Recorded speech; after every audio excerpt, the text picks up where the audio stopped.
ॐ गणानां त्वा गणपतिगं मवामहे कविं कवीनामुपवस्त्रवस्त्रमं ज्येष्ठराजं ब्रह्मणस्पद आनुशृण्वोति विश्वेदसादनम् ॐ महागणाधिपतये नमः हरिः ॐ गुरुब्रह्मा गुरुर्विष्णुं गुरुर्देवो महेश्वरः गुरुः साक्षात् परब्रह्म तस्मै श्रीगुरवे नमः ॐ केशवाय नमः ॐ नारायणाय नमः ॐ माधवाय नमः ॐ गोविन्दाय नमः ॐ विष्णुवे नमः मत्सूदनाय नमः त्रिविक्रमाय नमः वामनाय नमः श्रीधराय नमः ऋषिकेशाय नमः पद्मनाभाय नमः दामोदराय नमः संकर्षणाय नमः वासुदेवाय प्रद्युम्नाय नमः निरुद्धाय नमः पुरुषोत्तमाय नमः दोक्षाय नमः नारसिंहाय नमः अच्युताय नमः जनार्दनाय नमः उपेन्द्राय नमः हरे नमः श्रीकृष्णाय नमः हरि ओम।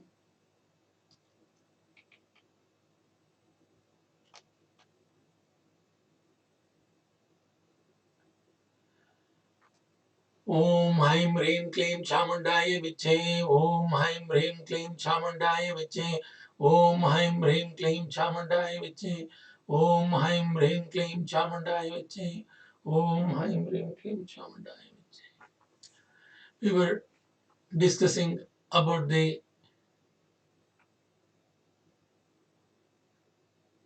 Sri Bhagavathi Parayana, Bhagavathi Sri Devi Bhagavat Parayana. Mahavishnu is,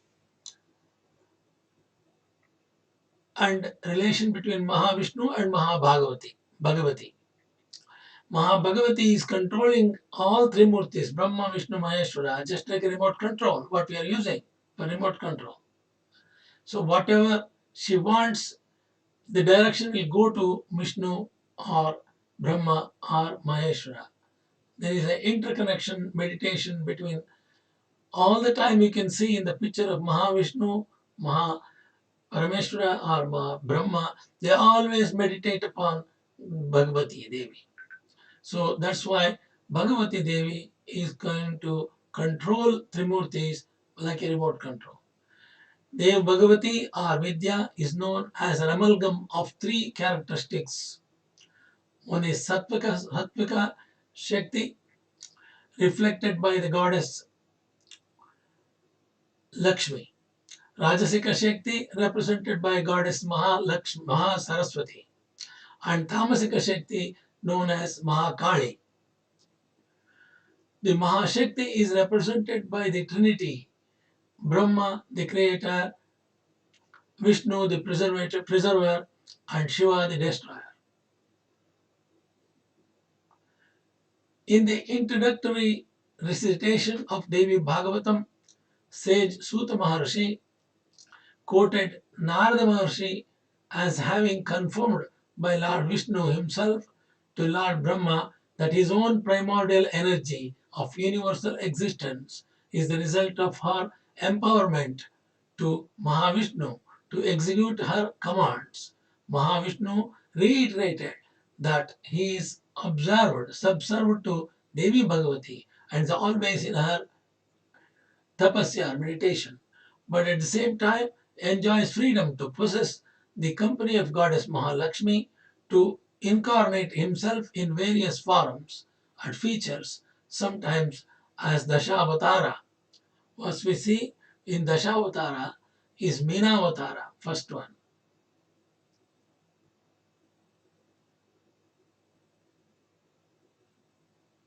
So Meenavatara is the first one, and the tortoise, that's Ame, Kurmavatara.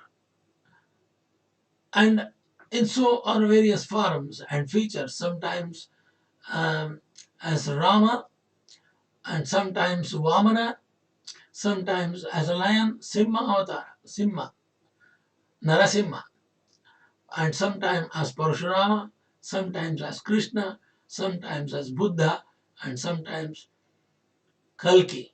That Kalki avatar has not happened until now. It happens sometime later. Sometimes as Mohini to distribute nectar between the Danavas and Devas, and so on. These are the avatars. But his actions are always remote controlled and are oriented to protect the various virtues and punish the wicked. Thus, Mahavishnu is indeed the highest representative of Maha Devi Bhagavathi with full freedom to act on his own within the framework of her supreme control. So we need to understand that Bhagavati, Devi Bhagavati, in some Puranas, it says Devi Bhagavatis got three children, that's Brahma, Vishnu, Maheshwara, and they were crying and go one between the other to see where we came from, who is our mother. They were talking to each other. That sort of situation has been explained in Bhagavat Purana, Mahadevi Bhagavat Purana. Mahavishnu, Devi Bhagavati, or Vidya, is known as three Shaktis.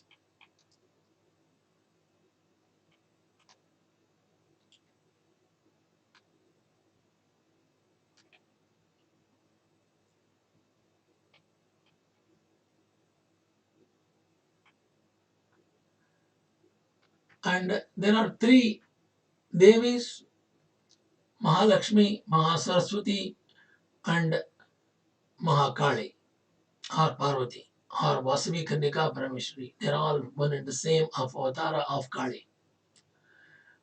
And there are three gunas also.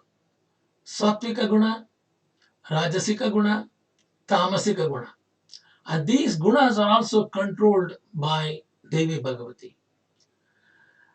Having explained the interplay of the three primary gunas, Saunaka and other rishis in Naimisharanya asking Saunaka to describe the Veda Vyasa and others who are affected by these gunas.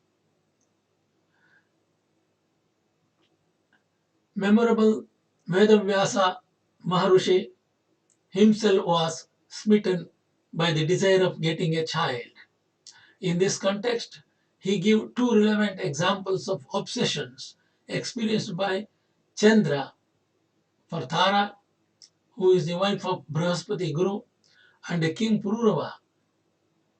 His obsession was for Urvasi to underline the fact that none is above the interplay of the three gunas. So none is above the interplay of the three gunas.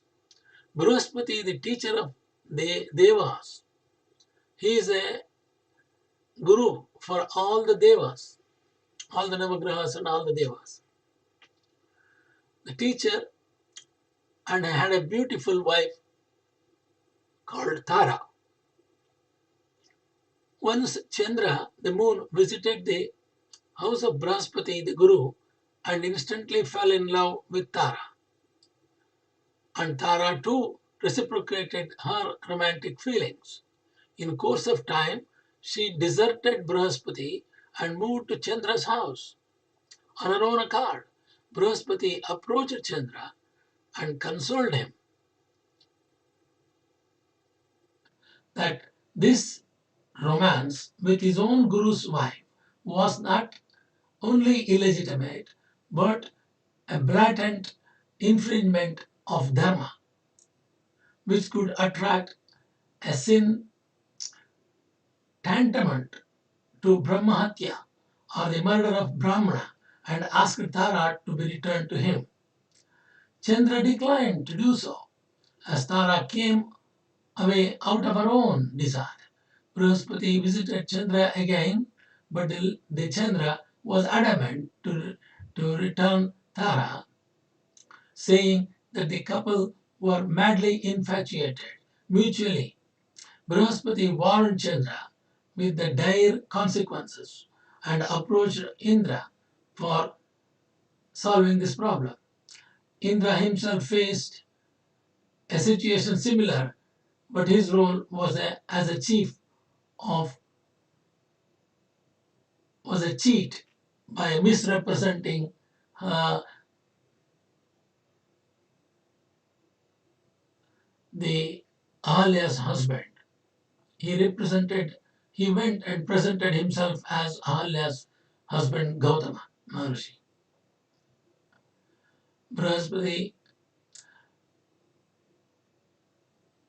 Brihaspati wanted Chandra to return his wife as soon as possible.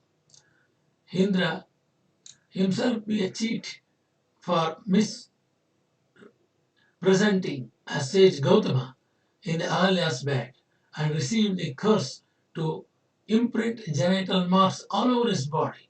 However, his role was that of the chief of Devas and dispatched an intelligent emissary to Chandraloka. The representative advised Chandra to become sensible man as he already had 28 beautiful wives as his wives and even offered any of the Apsaras dancers to quench his thirst and lust. The messenger returned to Indra empty-handed because Chandra refused to return Tara to Brihaspati's house. The messenger returned to Indra decided to wage a war against Chandraloka. Knowing of this incident, the Danava Guru Shukracharya, the rich arch rival of Devaguru Brihaspati,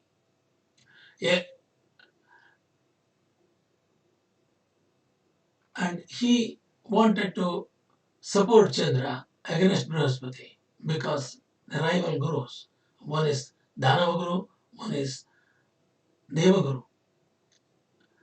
Help of demons is possible in the war for Chandra's support. Meanwhile, Brahma himself interfered, flew across by his Hamsavahana to Chandraloka, and consequently, Chandra led Tara to return to Brihaspati after the interference of Brahmadeva, who was happy and excused Tara for the mistake. Tara, a pregnant woman, gave birth to a charming boy, but Tara confirmed that he was Chandra's own son, and Chandra took away the child and named him as Budha. Budha grown up, and as Budha fell in love with Ila, he fell in love with a lady called Ila, a beautiful woman. But there was a story behind Ila becoming a woman. He realized that actually Ila was a king turned into a woman. King Sudyamna, a pious ruler of his subjects, went into a forest for hunting, but as he had followers entered in the area, they were all converted as women. This happened due to a ban imposed by Lord Shiva as he was alone with Parvati. Once a few sages entered the forest and disturbed the Lord's privacy. Not aware of the fact that Parvati and Shiva are in that forest, the king and party entered without knowing. The king thus converted into a woman as known as Ila, who out of shyness did not return to the kingdom. Perchance Buddha met Ila and they were married and got a child named Pururava. Meanwhile, Ila met sage Vasishtha and revealed the entire happening, and the sage prayed Lord Shiva and begged him a way out for this problem of pious King Sudyamna to get back his original position. Lord Shiva agreed to let Ila attain manhood every alternate month. Thus, the appearance of Ila and the king alternated every month, and as the wife of Buddha, Ila gave birth to Pururava. In course of time, when Pururava was made the king, Sudyamna retired to the Vanaprastha and prayed to Devi Bhagavathi as Ila and her sincere devotion paid off by absorbing her into the eternal Bhagavathi herself.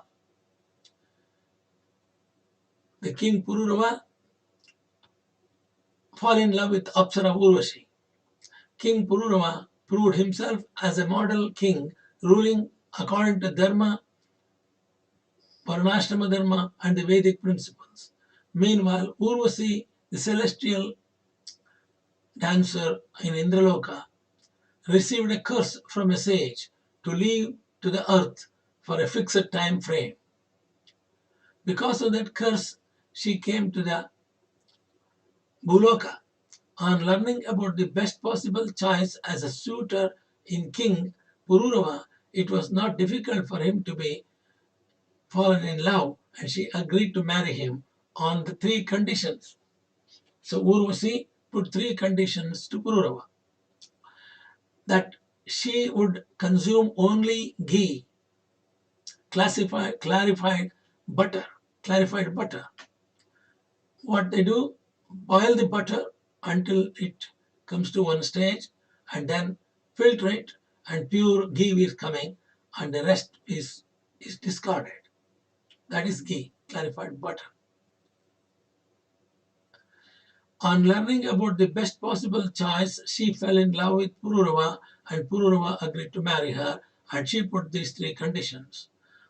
She has to consume only the clarified butter, and she should take good care of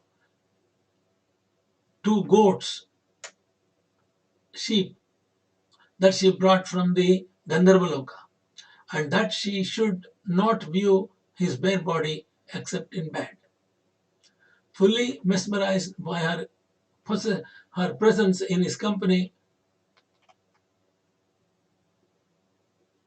Pururava's interest in his duties and governing the kingdom got diluted gradually.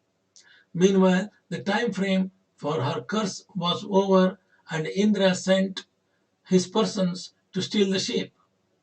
When he knew about the pillage of, he chased the thieves, not even realizing that he was unclad, but the celestial thieves outsmarted him. Urvasi got terribly angry.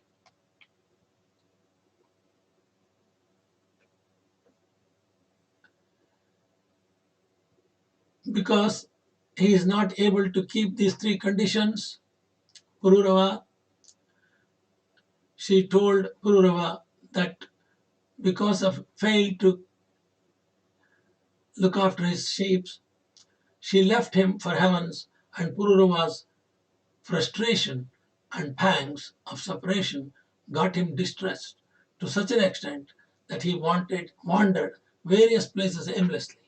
By chance, he saw Urvasi at Kurukshetra, profusely regretted his follies, and entered her and requested her to return to him, when she advised that their mating was purely temporary and that he should overcome his infatuation with her. Thus, there indeed were instances of interaction of gunas, of which Veda Vyasa was no exception. So these are all happenings because guna, sattvika guna, rajasika guna, and tamasika guna, these gunas affect the people. Even devas are not accepted. Even Maharshi Vedavyasa also was not escaped. Maharshi Vedavyasa was the son of sage Parasara and Satyavati, got desire to secure a child. With this wish, he performed severe tapas on Mahadevi and Mahadeva, Shankara, for 100 years. So Indra came to suggest Shankara that his prayers be kindly be approved, as the Maharshi strict observance of further penance could be avoided. Bhagavan Shankara appeared before Vedavyasa and granted him the boon of getting a son who would be a rare example of purity, great virtue, and spiritual enlightened person. Vedavyasa was carried away by what Shankara blessed and initiated the Agni Homa action by the Arani, process of rubbing two wooden sticks they rub to get fire, to make havan. And when he was doing that sort of effort to get the fire by rubbing the two wooden sticks, a parrot came and running across the Homakunda and other area, and she presented a great damsel of Indra. That parrot presented as a great beautiful lady and again became parrot, alternatingly, giving vision to Vedavyasa. So Vedavyasa fallen in love with her. Because of Bhagavati Maya, Vedavyasa is also disturbed, and at that time celestial Apsara, who came in the form of parrot, made a fleshy appearance and cast amorous looks at the Maharshi, Vedavyasa. Being unsure of the romantic reaction of the Maharshi, who no doubt got disturbed in his mind and about her presence, she took the form of a tempting parrot and flew across the Homakunda. Maharshi could not resist his lust of the Apsara and discharged his masculinity semen on the wooden sticks meant for Arani. Thus emerged from the Arani fire a boy extraordinary radiance and beautiful handsome boy which is feature resembling Vedavyasa himself. He was resembling Vedavyasa, excepting for his nose, which just looked like a parrot. He was named Shuka at the time. Naming giving ceremony, he was called as Shuka. Since the Apsara took the form of parrot at the moment of relieving his lust, the Maharshi enjoyed supreme happiness, fondling his child and bringing him up. He was in fact born with a full comprehension of the holy scriptures, and added to this Vedavyasa early training and subsequent tutorship under Devaguru Brahaspati made him an excellent jnani, well versed with all Vedas, Shastras, entire all the scriptures, beyond which there perhaps was left little that was worthy of imbibing. As the brahmachari attained the marriageable age, Maharshi Vedavyasa desired his son Shuka to get married. And Shuka refused to marry. He was a brahmachari and he would like to stay as a brahmachari. He don't want to get married and get into Grahastha ashrama. Because Vedavyasa requested him that all the ashramas you have to go through before becoming sannyas. You have to become balyavaste, yavanavaste, and grahastha ashrama, and then vanaprastha and sannyasa. These are the ashramas. According to these stages, he has to go the grahastha ashrama in the middle to pass on to the sannyasi or vanaprastha ashrama later. This is what Vedavyasa put this argument. And Shuka did not agree at all. So Vedavyasa Maharshi requested Shuka to visit Janakaraja in Mithilapura. He was the king of Mithila, and Shuka Maharshi was requested by his father Vedavyasa to visit Janaka Maharaja for his advice on this aspect, because he has been in Grahastha Ashrama, Janakaraja, and is also well versed with jnana and various scriptures and Veda. He is very jnani. So, Grihastha importance of Grihastha before Vanaprastha, before Sannyasa, was explained by Janakaraja to Shuka. Shuka was not convinced by his argument.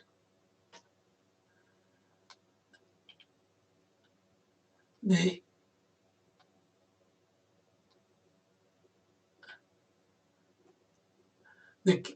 king Janaka Maharaja convinced Shuka to marry in the end. Quite reluctantly, Shukamuni traveled all the way from Meru mountain to Mithilanagar, to Sri Janakaraja. He was unaware of the Mithilanagara city life, and for the first time ever witnessed himself the full demonstration of subdued virtues, of blatant vice, momentary joys, and unending frustrations. Rare display.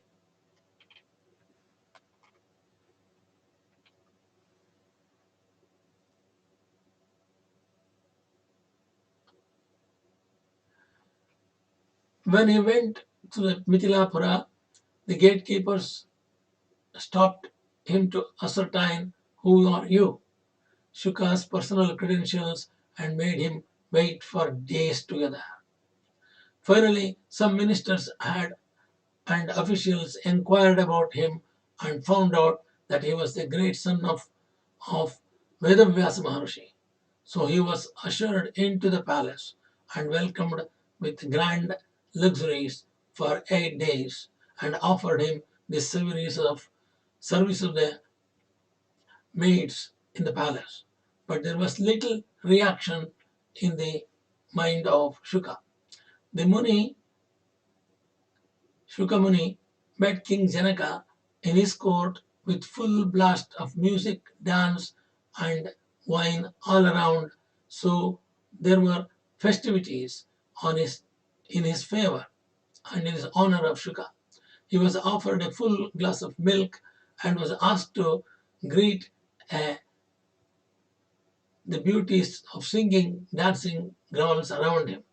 There was absolutely no response whatsoever, as his senses and elements were just the same while taking rounds without spilling even a drop of milk.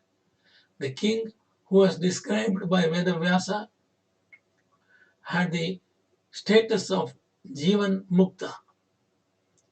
The king Janakaraja was described by Veda Vyasa had the Jivan Mukta or Videha.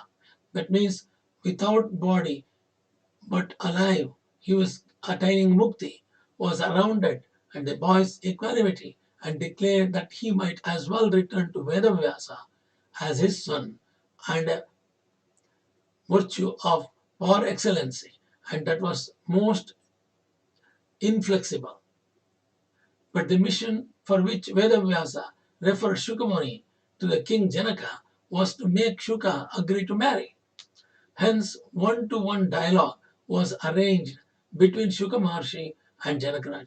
Shuka agreed to marry at the end of the discussion. Hence, one-to-one dialogue was arranged and a process of serious discussion proceeded.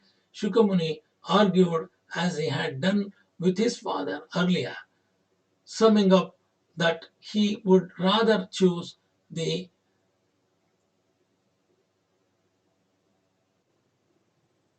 choose to stay as brahmachari. Sky route as against the land route, or shortcut, or salvation without wasting his precious life with the experimentations of samsara and grihastha ashrama, or the household. Grihastha and Kamakroda, King Janaka allowed the boy to steam off and initiated the process of subtle counseling. He said, even if human passion seemed to be under control, the state of sannyasa is not bound to be as easy as made to be in practice. The term yoga is highly deceptive as it pressurizes presumes overcoming wants ranging from hunger and thirst, sleep and ill health, and such bare needs for the meager existence to medium kinds of wants such as place to live, a companion to live with, a family happiness, medical help, and such other minimum facilities which are not only highly permissible but are in fact prescribed in scriptures. Any fall from the high altitudes of yoga would be to stop leading again to the low levels of frustration, self-condemnation, and helplessness. That was precisely what the holy scriptures, including Vedas, recited by Brahma himself. He prescribed the step-by-step methodology of Varnashrama. Even gods and other devas followed the path of Grahastha. A person following the normal route would be immune from success and failure and could buffer the consequences with equal ease, provided, of course, one does not transgress avoidable pitfalls. Moreover, in exception cases, like in the case of Shukamuni, there is the least possibility of unwanted attractions as he would be unaffected anyway. The example of Janaka himself is worth following as he was Videha, bodiless, yet he knew the pattern of Jiva and Jivan Mukta or Moksha while living a contented life as a Grihastha. Why suffer without reasonable and allowable comforts rather than living morally and normally by still achieving the desire? Objective of salvation, there is no need to rule out of view that the world is optimistic. If we moderate the senses,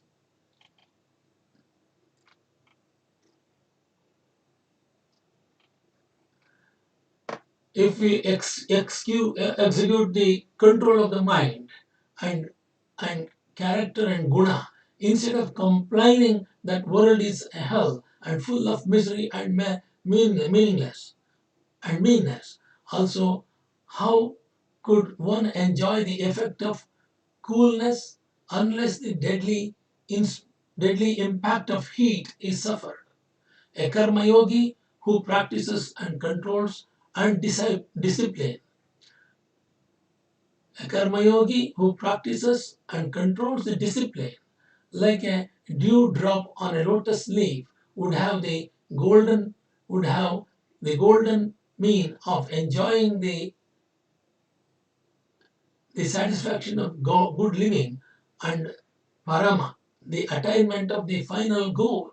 Having been more or less convinced that sannyasa yoga for his age and keeping in view of the relevant factors might not be unsuitable, Sukha sought a certain clarification on a few issues, as though he wished to hear from Janaka Maharaja for public enlightenment. The issues were related to killing of animals, consumption of wine, and attachment to the sex. He wondered as to how these habits were permitted in the scriptures.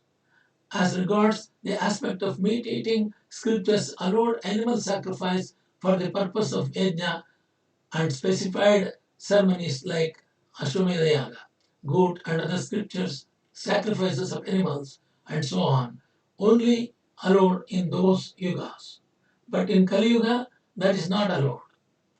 The sacrificing of animal sacrifice or Ashwamedha sacrifice or a cow sacrifice or a sheep or goat sacrifice is not allowed in Kali Yuga as per our Shastra.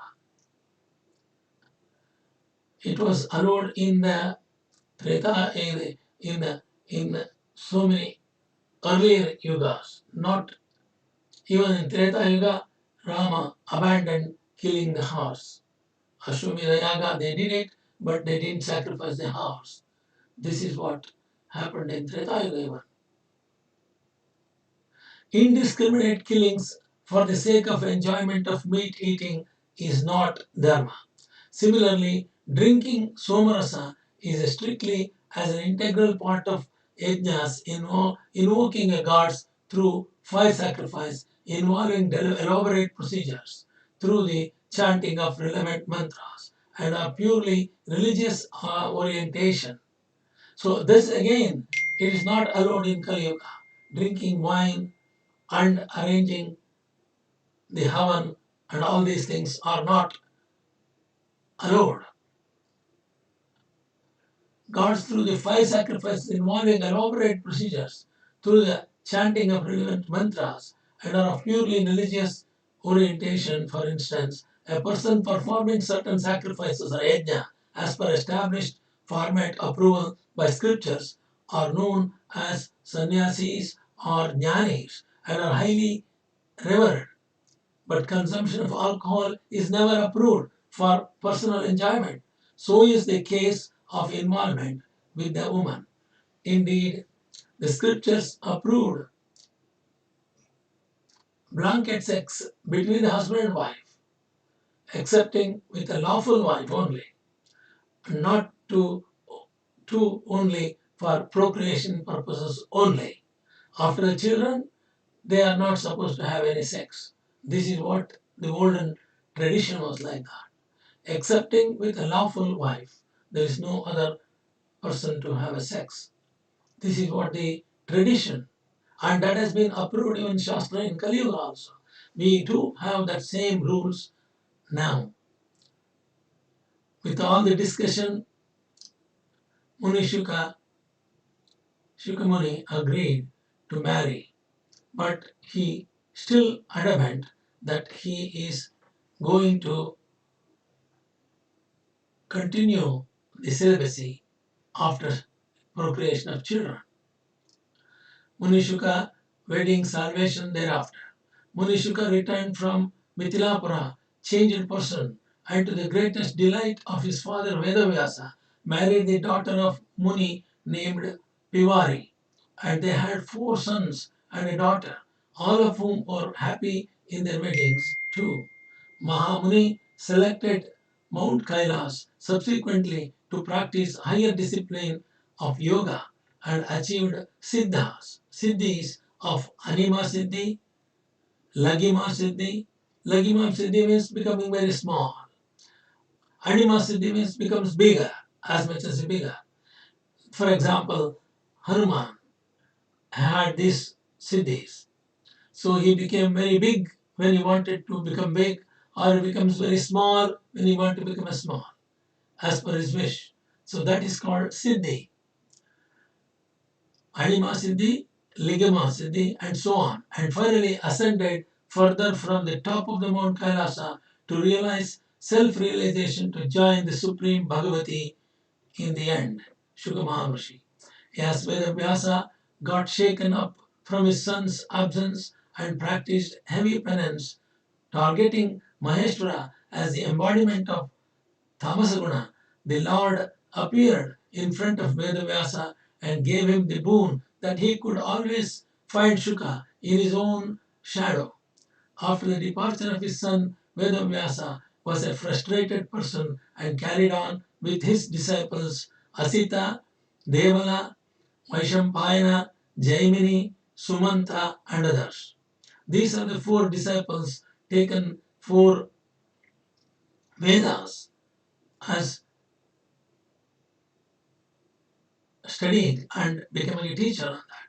He dispatched them with the task of propagating Dharma all over. He left Meru mountain to meet his mother Satyavati, from whom he left long ago on the banks of the Ganga river. He realized that his mother was married to the king of Hastinapura, Shantanu, on the condition that another son of his Bhishma, born from his first wife Ganga, would neither marry nor beget a child, since there should not be any progeny to claim the throne. Shantanu and Satyavati gave birth to Chitrangada and Vichitravirya. After Shantanu died, Chitrangada became the king, but in the war with Gandharvas, Chitrangada died, and Vichitravirya was made the king. Bhishma desired that Vichitravirya be married as he was eligible, and when the king of Kashi announced the Swayamvara to his children, to his 3 daughters, Bhishma forcibly took away all the 3 brides, Amba, Ambika, Ambalika, to Hastinapura. On arrival, Amba requested Bhishma that since she has already selected the king Salva at Swayamvara, she might be allowed to go to Salva king. And Bhishma straightway agreed. Immediately, if that is so, you can go. But the king of Salva did not agree to marry her. Since Bhishma did not agree that, so king of Salva also did not agree to marry Amba. So the Amba became frustrated and she came back to Bhishma and look, he is refusing to marry me because he is telling that you won the war and collected all the three of us, so you must marry me. Amba requested Bhishma. But Bhishma has already made a Bhishma Pratijna. As per his Pratijna is vows that he is not going to marry in this life. This is what that's why he became Bhishma Pratijna, became very famous, Bhishma Pratijna. So he is stubborn, he was refusing to marry Amba. Amba unfortunately refused by Salva king also and Bhishma also. She went into tapas and she went into tapas for Bhagavathi. Here in the Hastinapura, Ambika and Ambalika came and closed their eyes because Vichitravirya also died because of illness and there was no children. Satyavati requested Veda Vyasa to find a solution for the future king of Hastinapura. But Satyavati asked Bhishma to become king and he refused because he has taken an oath that he is not going to become a king but he is going to protect the kingdom. As a soldier, he agreed to whoever is ruling on the Hastinapura throne, he is going to protect the kingdom. That sort of promise he has made, but he refused to marry anybody and refused to take the kingdom as a king also. Vedavyasa, who came to Satyavati's, and Satyavati asked children from Vedavyasa with Amba and Ambalika, Ambika and Ambalika. Vedavyasa, Ambika closed her eyes in the bed with Vedavyasa as she was not happy with the union and thus a blind boy, Dhrita Rashtra, was delivered. Ambalika sent a servant woman instead of she going. Thus, a wise boy called Vidura was born with Ambalika. But when the mistake was realized, the Ambalika had to go again with Vedavyasa. She was too frightened and became pale, afraid of the Maha Muni, and thus was born Pandu. No doubt Pandu became the king before his elder brother because of his blindness. But since he died in the early death due to illness, Dhritarashtra, the blind, had to become the king again. So this is the episode of 11th chapter and we are going to start the 12th chapter tomorrow. नमोस्तु अनंताय सहस्रमूर्ते सहस्रपादाक्षरपा सहस्रनाम्ने पुरुषाश्रुते सहस्रकोटियुगधारिणे नमः सहस्रकोटियुगधारिणे नमः आकाशात् पतितं मेघागतसागरं सर्वदेव नमस्कारः श्रीकेशं प्रजत्यो नमः सर्ववेदेशत्पुण्यं सर्वतीर्थेषु यत्फलं तत्फलं प्रमाप्य वासनाद् वासुदेवस्य वासन्ते जगत्त्रयं सर्वभूतनिवासोऽसि वासुदेवनमस्ते कायेन वाचा मनसेन्द्रियैर्वा बुद्ध्यात्मना वा प्रकृते स्वभावात् करोमि यद्यत् सकलं परस्मै नारायणायेति समर्पयामि नारायणायेति समर्पयामि नारायणायेति समर्पयामि हरि ओम तत्सत् हरि ओम तत्सत्